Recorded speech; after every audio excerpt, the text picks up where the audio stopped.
Hello बच्चों, आप सभी का स्वागत है मेरे चैनल आकाश मैथ्स क्लासेस में।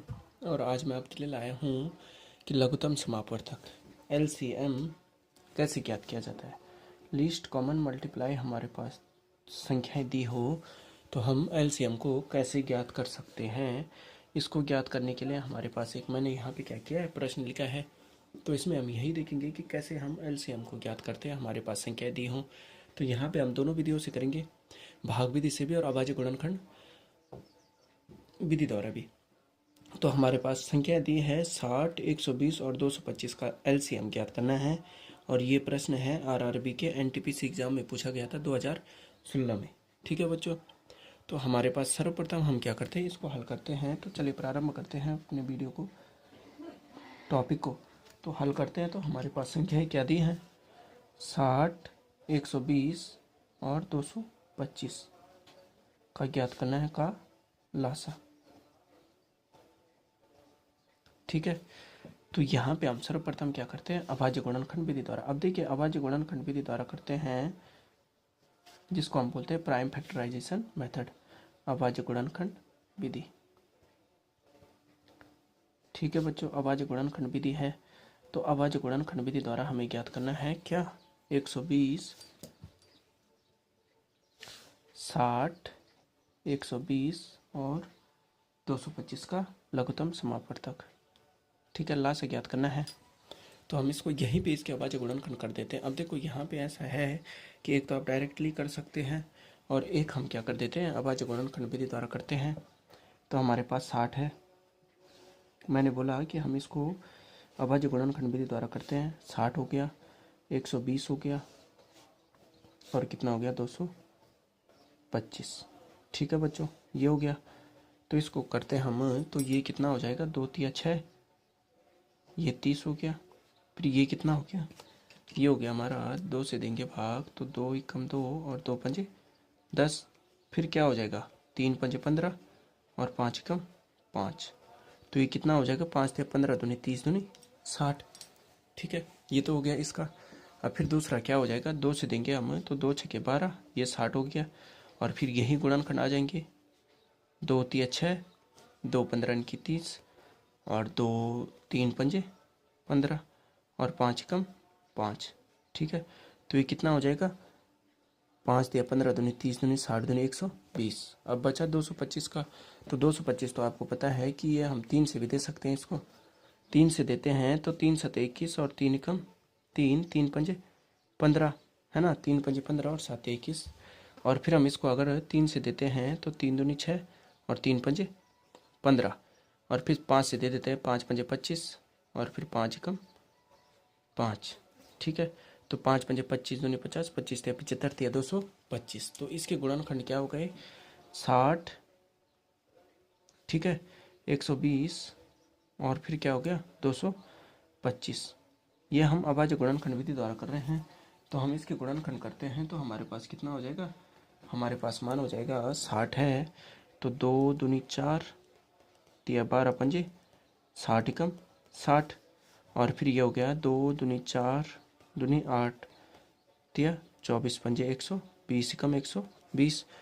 फिर 225 है, 3 तिया 9 पंजे 45 पंजे 225 एकम 225। तो यहाँ पे हम इसका एलसीएम लिखते हैं, लासा लिखते हैं।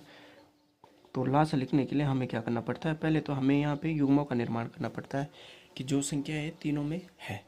ठीक है बच्चों, तो तीनों में कौन कौन सी संख्याएं हैं, यहाँ पे देख सकते हैं कि 2 कितनी बार है। अब यहाँ पे थोड़ा कन्फ्यूजन होगा कि देखो, यहाँ पे हमें चाहिए कि इसका महत्तम समापवर्तक चाहिए।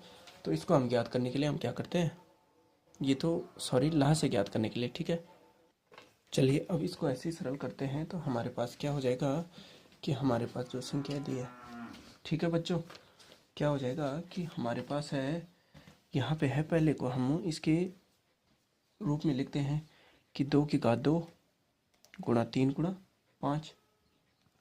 ठीक है, ये हो गया। फिर दूसरा क्या हो गया, 2 की घात 3, है ना, गुणा 3 गुणा 5। फिर अगला क्या हो गया, 3 की घात 2 गुणा 5 की घात 2। ठीक है, तो यहाँ पे लासा क्या हो जाएगा, अब देखो यहाँ पे क्या हो गया कि 2 की घात 3 तो हमारा ये हो गया, ठीक है, 2 और एक 3, ठीक है। तो एक तो हम कर देंगे 2 की घात 3 और 3 की घात 2, ठीक है, और 5 की घात 2, ठीक है बच्चों। तो 5 की घात 2 और 3 की घात 2 कर देंगे, तो यहाँ पे हमारा जो युग्म बन रहा है, अर्थात मतलब कि देखो 2 की घात 2 ये हो गया, 2 की घात 3 ये हो गया, 3 की घात 2 ये हो गया, 5 की घात 2, ठीक है। तो अब हम यहाँ पे क्या कर देंगे कि 2 की घात 3 तो 1 हो गया, ठीक है, और फिर हो गया 3 की घात 2, ठीक है, 1 1 2, ठीक है, 2 हो गया। फिर हमारे पास क्या हो गया 5 की घात 2, ठीक है, 1 2 1 2, ठीक है, 5 की घात 2। तो यहाँ पे देखो 2 की घात 3 का मतलब देखो 1 और 2, ठीक है, दोनों में हो गया, ठीक है। तो इसको सरल करते हैं तो 2 दूनी 4 दूनी 8 और 3 तिया 9 और 5 पंजे 25। तो ये कितना हो जाएगा, ये हो जाएगा 8 9 72 और 72 गुणा 25 कितना होता है, ये होता है 25 दूनी 50 और 25 सतह 125, है ना। ठीक है बच्चों कि 25 दूनी 50 और 25 सतह 175 और 5 180। तो ये हो गया हमारा लासा इसका, ठीक है। ये हो गया था हमारा अभाज्य गुणनखंड विधि द्वारा 1800 आ गया। अब इसको हम भाग विधि द्वारा करते हैं, ठीक है बच्चों। भाग विधि द्वारा करते हैं तो भाग विधि द्वारा हमारे पास संख्या क्या है 60 120 और 225। तो भाग विधि द्वारा करते हैं तो हमारे पास पहले हम इसको सारणी के रूप में लिख देते हैं, अर्थात मतलब 60 120 और 225। तो आपको पता है कि ये संख्या ऐसी है कि जो कि 5 से विभाजित हो सकती है तीनों, ठीक है।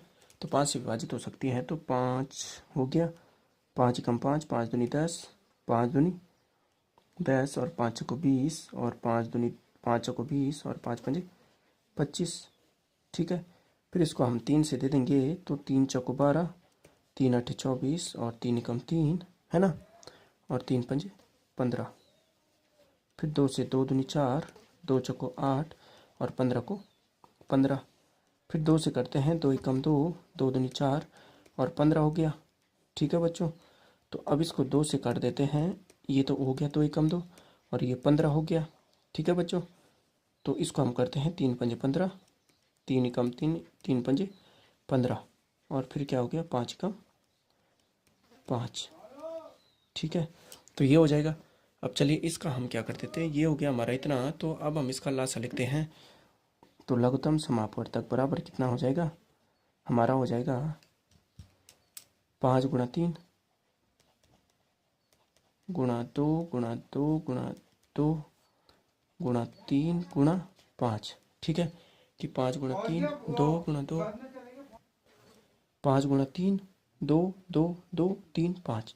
तो ये कितना हो जाएगा 5 ते 15 दूनी 30 और 30 दूनी 60 दूनी 120 और 12 दूनी 24, 12 तिया 36 और 36 पंजी कितना होता है 1800, ठीक है। तो ये टोटल कितना आ जाएगा हमारा 1800 आ जाएगा, ठीक है बच्चों।